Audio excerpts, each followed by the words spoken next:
भगवान शिव जब मान गए, भगीरथ को बता दिया कि अवश्य मैं तुम्हारे कार्य के लिए गंगा जी को अपनी जटा में धारण कर लूँगा। तभी भगीरथ जी पुनः ब्रह्मा जी के पास चले गए और ब्रह्मा जी से विनती करने लगे कि अभी आप गंगा जी को पृथ्वी पर भेजिए। ब्रह्मा जी ने भी प्रसन्न होकर देवी गंगा को अपने कमल दल से मुक्त किया और गंगा जी अपने वेग के समान और दिव्य रूप धारण करके आकाश मार्ग से बड़े ही वेगीले तरीके से पृथ्वी पर आ रही थी और वह गिरने वाली थी। तभी हिमालय में भगवान शिव ने अपनी पूरी जटा खोल दी थी और तभी गंगा जी उसी में समा गई थी और भगवान शिव ने गंगा जी को अपनी जटा में बांधकर बिंदु सरोवर में जाकर छोड़ दिया था और बिंदु सरोवर से गंगा जी 7 धाराओं में बह चली थी। उस 7 धाराओं में से एक धारा राजा भगीरथ के पीछे पीछे चलने लगी थी और राजा भगीरथ वह गंगा जी की धारा को लेकर कपिल मुनि के आश्रम में चले आए थे, जहां उनके पूर्वजों 60,000 पूर्वजों की राखों का ढेर पड़ा हुआ था और सभी के अस्थि वहां पे थे।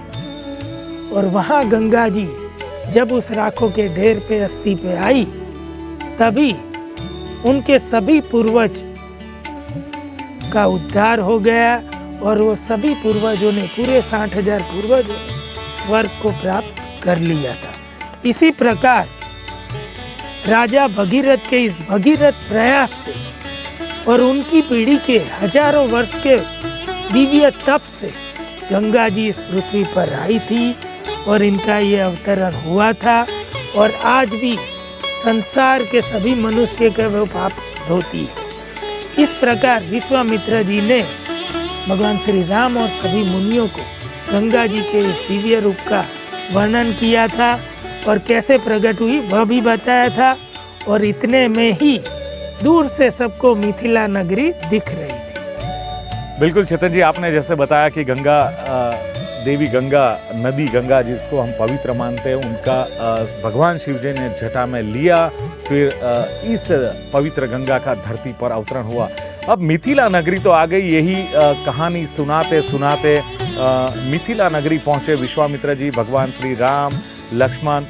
पर मैंने ऐसा सुना है कि मिथिला नगरी जब पहुंचते उससे पहले विश्वामित्र जी ने भगवान श्री रामचंद्र के हाथों किसी का उद्धार करवाया था। कौन था वो और कैसे वो उद्धार करवाया था चेतन जी? यह कथा भी वाल्मीकि जी ने बड़े ही पवित्र भाव से लिखा है। गंगा नदी को पार करके सभी लोग मिथिला पहुंच गए थे। तभी सबको दूर से ही नगरी दिखाई रही थी, बहुत रमणीय ये नगरी दिखाई रही थी। तभी उस मिथिला नगरी में भगवान श्री राम की नजर एक दिव्य आश्रम पर गई, परंतु साथ में उन्हें वह भी दिखा कि उस आश्रम में किसी भी मुनि या ऋषि का कोई चहल पहल नहीं है, ना किसी के आने जाने का भी कुछ चिन्ह दिखाई देता था। और दूर से ही वह दिव्य आश्रम जरूर दिखता था, किंतु निर्जन दिखाई दे रहा था। तभी कुतूहलवश भगवान श्री राम ने विश्वामित्र जी से यह पूछा जी कि यह आश्रम जो दिव्य दिखाई दे रहा है जनकपुरी के बाहर ही, यह दिव्य आश्रम किसका है? मैं इसके बारे में सुनना चाहता हूँ। तभी श्री राम का यह प्रश्न सुनकर महर्षि विश्वामित्र जी ने राम को यह बताया था कि पूर्व काल में यह जो तुम स्थान देख रहे हो, वहां महात्मा गौतम का आश्रम था। महर्षि गौतम अपनी पत्नी देवी अहल्या के साथ इस आश्रम में निवास करते थे और बहुत से मुनि भी इनके साथ यहाँ तप और यज्ञ करते थे। एक दिन की बात है कि जब महर्षि गौतम कुछ कार्य से अपने आश्रम से बाहर गए थे, तभी उस आश्रम में देवराज इंद्र गौतम ऋषि का रूप धारण करके अहल्या के पास पहुंच गए थे। देवी अहल्या बहुत सुंदर और रूपवान थी। उसी से मोहित होकर इंद्र वहां पहुंच गए थे और महर्षि गौतम का रूप धारण कर लिया था और अहल्या के पास पहुंचकर उनसे कहने लगे कि मैं आपसे सहस्त्र करना चाहता हूँ। देवी अहल्या भी तपोबली थी। उन्होंने गौतम ऋषि के रूप में इंद्र को पहचान लिया था, किंतु कुतूहलवश उन्होंने भी यह प्रस्ताव स्वीकार कर लिया था। क्रीड़ा होने के बाद अहल्या ने इंद्र को कहा कि देवेश्वर, आप शीघ्र ही यहाँ से निकल जाइए। तुरंत ही इंद्रदेव, जो गौतम ऋषि का रूप धारण किए हुए थे, वह आश्रम से बाहर निकले और अपने ही रूप में जब सामने से गौतम ऋषि आ रहे थे उनको देखा तो इंद्र का तेज समाप्त हो गया था और गौतम ऋषि यह इंद्र की कुलीला को देखकर तुरंत ही पहचान गए थे कि इंद्र ने ही मेरा रूप धारण किया है। तभी इंद्र से वो क्रोधित हो गए और उन्हें भी एक श्राप दे दिया। क्रोधवश वह अंदर आए। तभी अहल्या को देखकर उन्हें पता चल चुका था। तभी उन्होंने देवी अहल्या से नाराज होकर उन्हें भी कहा था कि दुराचारिणी, मैं तुम्हें भी श्राप देता हूँ कि सभी प्राणियों से अदृश्य होकर आज से तू अकेली ही इस आश्रम में निवास करेगी। तभी देवी अहल्या उनके चरणों में गिर गई थी और बहुत विनती करते हुए क्षमा मांग रही थी। दयावान गौतम ऋषि ने क्षमा करते हुए अहल्या से यह कहा था कि हजारों वर्षों बाद तेरा ये पाप कर्म जो है वह पूर्ण होगा। तभी रघुनंदन श्री राम इस आश्रम में पधारेंगे और उनको देखने से ही तुम अपने असली रूप में प्रकट हो जाओगे। ऐसा करके यह कथा समाप्त करके विश्वामित्र जी हंसने लगे थे और श्री राम को कहा था कि तुम्हारी ही यह प्रतीक्षा कर रही है, अतः तुम शीघ्र ही मेरे साथ इस आश्रम पर चलो और अहल्या का न्याय करो, अहल्या का उद्धार करो। जी। भगवान श्री राम विश्वामित्र जी के साथ गौतम ऋषि के उस आश्रम पर गए थे और जैसे ही भगवान श्री राम ने आश्रम में प्रवेश किया और किसी को न दिखने वाली अहल्या ने जब श्री राम को देखा, तभी देवी अहल्या अपने असली रूप में प्रकट हो गई थी और तभी श्री राम और लक्ष्मण ने अहल्या जी को झुककर प्रणाम किया था। अहल्या जी ने भी श्री राम, लक्ष्मण और विश्वामित्र जी सहित सभी का आदर सत्कार किया था और उतने में ही गौतम ऋषि भी वहां पधार गए थे और उन्होंने भी भगवान राम से प्रणाम करके उन्हें भी यह उपकार करने पर नमन किया था। तभी भगवान श्री राम और लक्ष्मण ने गौतम ऋषि का आशीर्वाद लिया था। गौतम ऋषि पहले के जैसे ही देवी अहल्या को पवित्र जानकर अपना लिया था और बहुत प्रसन्न हो गए थे। इसी प्रकार विश्वामित्र जी ने श्री राम के हाथों अहल्या का उद्धार करवाया था। चलो बिल्कुल चेतन जी, आपने बताया कि अहल्या का उद्धार हो गया, भगवान श्री राम के हाथों उद्धार हो गया और गौतम ऋषि भी वहाँ पर उपस्थित हो गए, उनका आशीर्वाद भी भगवान श्री रामचंद्र और लक्ष्मण जी को मिला। अब सवाल यह है कि यही आश्रम से वो जैसे ही आगे आगे बढ़ रहे थे और मिथिला नगरी में पहुँचे, विश्वामित्र जी भी उनके साथ थे, महर्षि भगवान श्री राम और लक्ष्मण जी। जैसे मिथिला नगरी में वो पहुँचे तब महर्षि विश्वामित्र, भगवान श्री राम और लक्ष्मण जी सबसे पहले राजा जनक के साथ किन किन को मिले थे? महर्षि वाल्मीकि जी बताते हैं कि विश्वामित्र जी के साथ श्री राम, लक्ष्मण और सभी ऋषि मुनि मिथिला नगरी में पहुंच गए जी। राजा जनक ने उनका बहुत ही आदर सत्कार से बहुत स्वागत किया और राजा जनक के साथ उनके पुरोहित शतानंद जी उन स्वागत में उपस्थित थे और वही एक जो दिव्य पुरुष थे जो भगवान श्री राम, लक्ष्मण और विश्वामित्र जी को उस समय में मिले थे। महर्षि विश्वामित्र जी का पूजन करने के बाद उन्हें उचित आसन ग्रहण कराया था। फिर भगवान श्री राम और लक्ष्मण को देखकर राजा जनक ने विश्वामित्र जी से यह कहा था कि ये दोनों सुकुमार जो तलवार और तरकस धारण किए हुए, जो धनुष धारण किए हुए हैं, ये मनोहर कुमार कौन है? इनका परिचय कराइए। तभी महात्मा जनक के पूछने पर विश्वामित्र जी ने पूरे विस्तार से मारी सुबाहु, ताड़का वध और अहल्या का उद्धार, यह सभी कथा कह सुनाई थी। तभी वहां उपस्थित राजा जनक के पुरोहित शतानंद जी, जो कि गौतम ऋषि के पुत्र थे, गौतम ऋषि और अहल्या जी के पुत्र थे, वो अपनी माता का उद्धार श्री राम के हाथों हुआ यह जानकर बहुत ही प्रसन्न हो गए थे और बहुत ही रोमांचित हो गए थे। इसीलिए उन्होंने भगवान श्री राम का स्वागत करते हुए यह कहा था कि नरश्रेष्ठ, आपका स्वागत है और मेरा अहोभाग्य है कि आप जो किसी से न हारने वाले विश्वामित्र जी के साथ यहाँ आपने आकर हमें दर्शन दिए हैं और यहाँ पधारने का कष्ट उठाया है,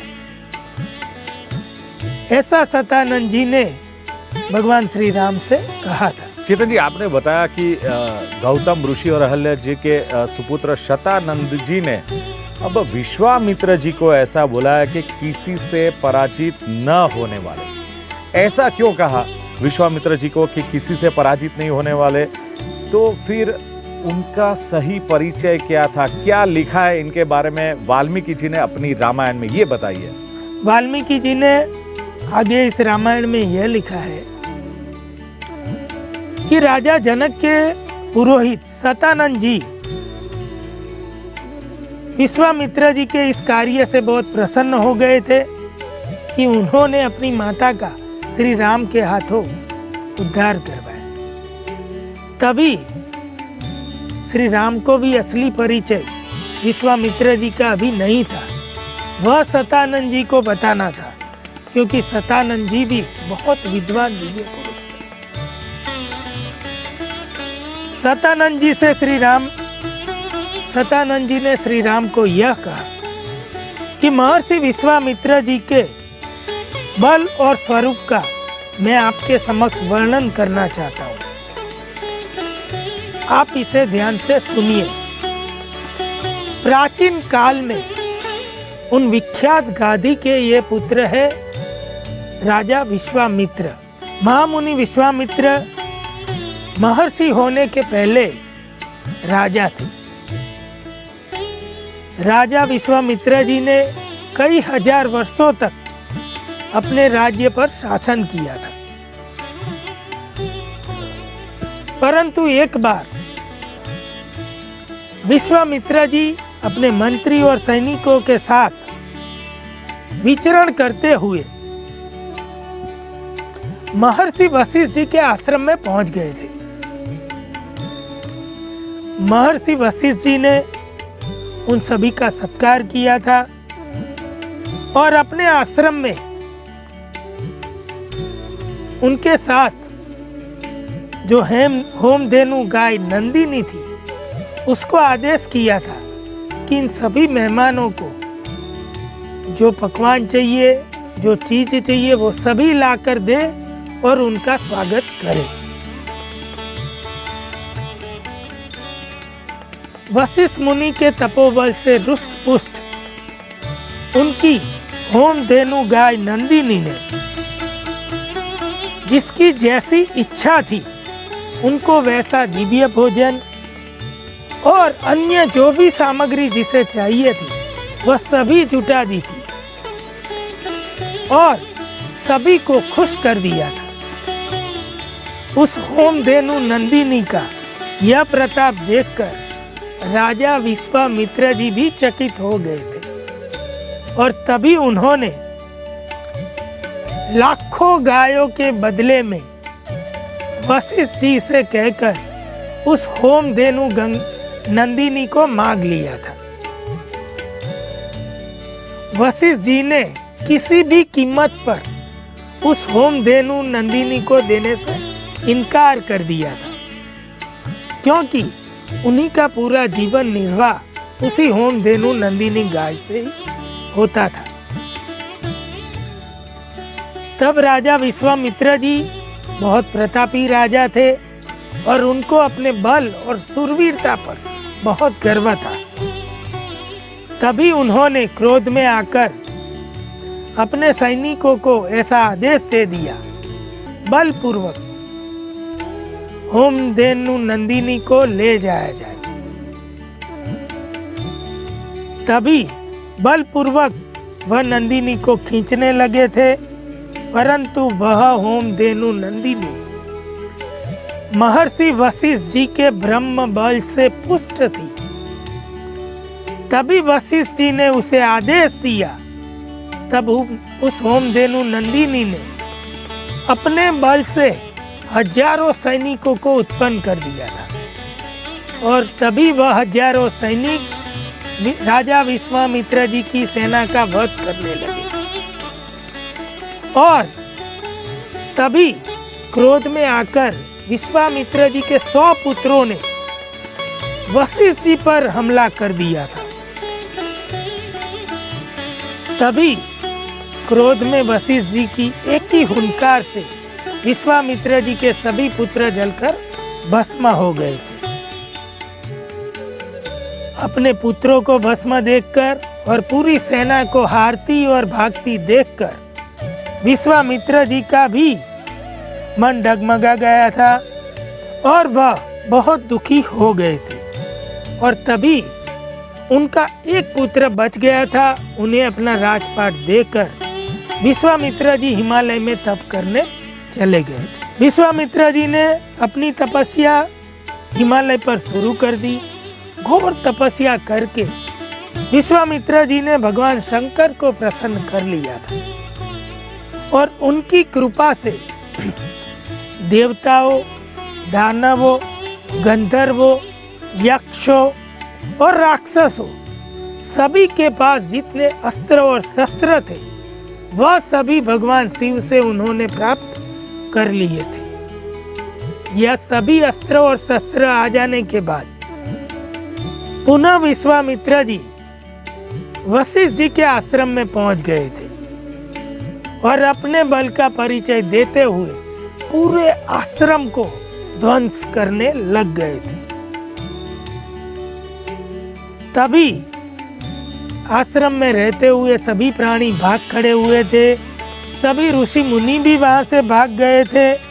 तब महर्षि वशिष्ठ जी ने अपना ब्रह्मदंड लेकर विश्वामित्र जी के सामने आ गए थे और उन्हें ललकार दिया था और उन्हें कहा था कि तुम्हारे पास अस्त्रों और शस्त्रों का जितना भी बल हो वह दिखलाओ। तभी विश्वामित्र जी ने ब्रह्मास्त्र सहित सभी अस्त्र को उनकी तरफ छोड़ दिया था। और तभी अपने एक ही ब्रह्मदंड से वशिष्ठ मुनि ने सभी अस्त्रों को नाकाम कर दिया था और रोक लिया था और सभी अस्त्रों को शांत कर दिया था। और ब्रह्मास्त्र आदि दिव्यास्त्र इस प्रकार वशिष्ठ जी मुनि के एक ही ब्रह्मदंड से शांत हो गए। यह सब देखकर विश्वामित्र जी बहुत दुखी हो गए थे और अपने क्षत्रिय बल को धिक्कारने लगे थे और कहने लगे थे कि क्षत्रिय बल धिक्कार है, ब्रह्म बल ही तेज है और ब्रह्म बल ही बलवान है। इसीलिए वह वहाँ से हार कर चले गए थे। और तभी उन्होंने मनी मन ठान लिया था कि मैं ब्रह्मणत्व प्राप्त करूँगा और वशिष्ठ जी के पास जैसा ब्रह्म बल है ऐसा ही ब्रह्म बल से मैं बलिष्ठ बनूं।